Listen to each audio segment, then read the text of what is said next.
This is the latest webinar that we're conducting on community safety, first of which we actually did over a year ago with our colleagues from the Belgian local police who've joined us again today.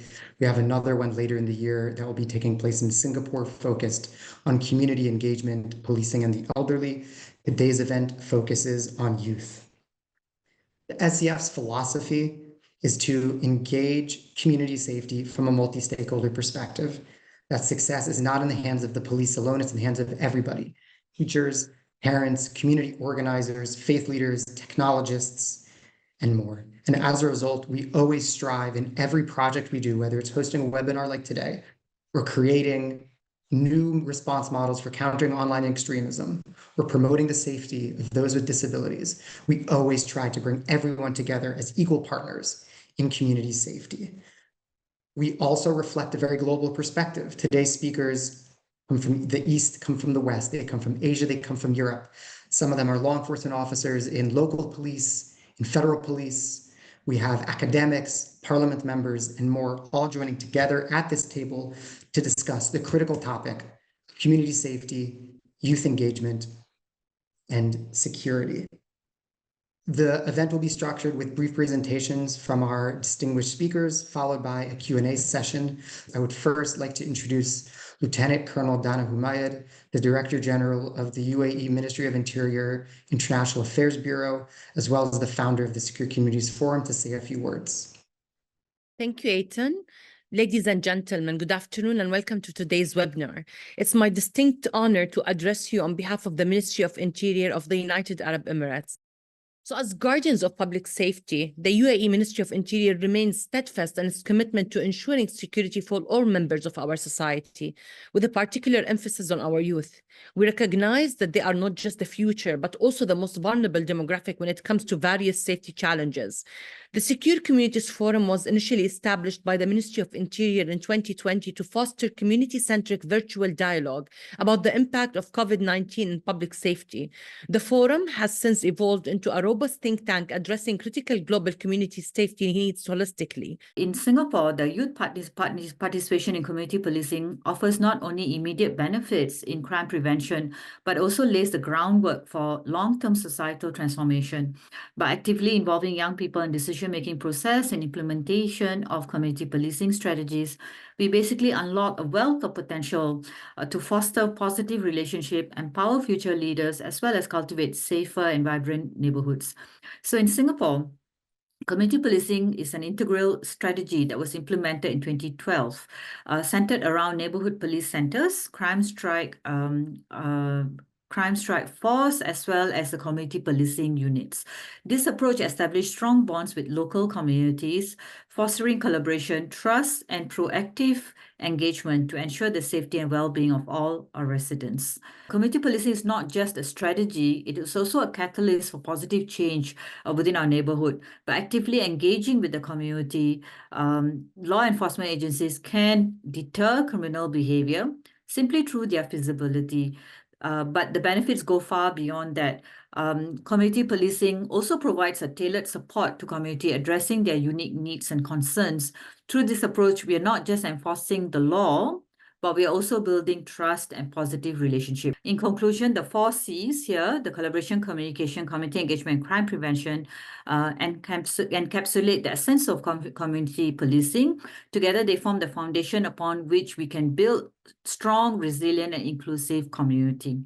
And the Ministry of Education, it was created in 1992. It has 30 years of work and aims to guarantee the safety of the school and the surrounding environment through prevention of risk behavior and the reduction of acts that could generate insecurity within the school.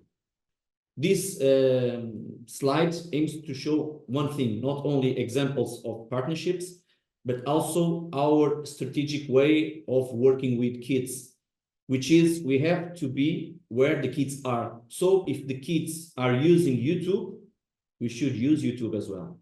So we joined with it's the #1 YouTuber in Portugal. Okay, let's pass this information through a communication line that we are sure that the kids will listen.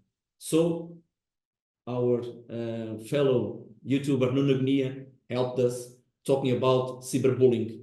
In this campaign, Life is Not a Game. We rolled out a whole new strategy for the integrated police that was community policing. And the previous speakers already talked about one specific thing, one specific word when we talk about community policing, and that is trust. It's all about trust, community trust. If the community doesn't trust us, then it's impossible to police anything. So that's why we rolled out that police strategy in 2000, and it is built on 5 pillars. And every police force had to follow this vision and try to do the right things. Here you see the 5 pillars. That's external orientation, problem solving, partnerships, accountability, and empowerment. It's a place called the OOC, the Orientation and Observation Center from FETASIL. So FETASIL is a federal agency for the reception of asylum seekers. It manages and coordinates a network of reception centers, including these OOCs, and they are responsible for a very specific group in our population. That's the unaccompanied minors, who are very vulnerable and in need of protection because they travel alone. So what's the role of the local police in this area? So I can be very brief about it. We don't have an official role. You might think, why should we bother? So because the goal of our police work is to serve the community. And like Tim said as well, external orientation, we need to serve all the communities, not only those who are within our reach, but also the communities that are difficult to reach. We should change our focus from the offender to the victims, not only thinking where we can find all the perpetrators and the offenders, these young people who cause problems. No, we also should think about the victims. We are currently facing specific challenges with multi-ethnic, multicultural subcultures in our cities. And I like the example from Belgium very much. I'll come back to this one then later. And also we should move from physical to virtual, and there will pick up what already also our Portuguese colleagues said, how we can reach the youth when they are pretty much spend so much time in the virtual environment.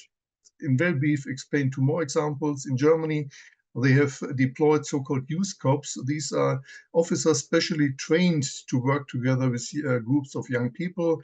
And their only task is to go out, keep contacts, building up trust, what the Belgian colleagues already said, and working towards a close relationship between police services and these youngsters. Another example that stems from Austria, where they have developed and implemented from a very good model of joint training of social workers and police, how to bring these professions together. At the end, these are the groups that can best work on the street together towards these young people to build up trust in cooperation with them. A philosophy sometimes spoken about as the secret social service, a philosophy that goes beyond traditional law enforcement, looks at building relationships and working together with partners and with communities to identify solutions to early risk factors so that we work in a more preventive way, and as well as increasing awareness of those involved in the program as kind of young citizens, and building resilience to some of the things that have been mentioned before, resilience to exploitation, resilience to extremism, resilience to antisocial behavior. It also brought a general awareness to their families and their appreciation of what their children were learning as part of this process. And it's often for me the other way around, that limited resources does not prevent a cooperation. Limited resources require cooperation because all parties have limited resources. So I think what I've seen in many cities, and I worked also in the field of crime prevention for several years, it drives the partners towards a cooperation. Because it's not a luxury that they work together, it's a must for them often, because none of them has enough resources to deal with the problem on its own. As all the partnerships that we do with the police, we could not choose any YouTuber. We could not choose any influencer because they have to share the same values as we share. They have to be on board with us, okay? So if we want to address to youth, if we want to pass this message, we have to choose, and this was a lucky choose because this YouTuber is not only the YouTuber with more followers in Portugal. For technology, this is what we would like to address, is cyberbullying, but he is also a father. So at the beginning, we would like to reach not only the kids, the youth, but also the fathers. Also, they are responsible for.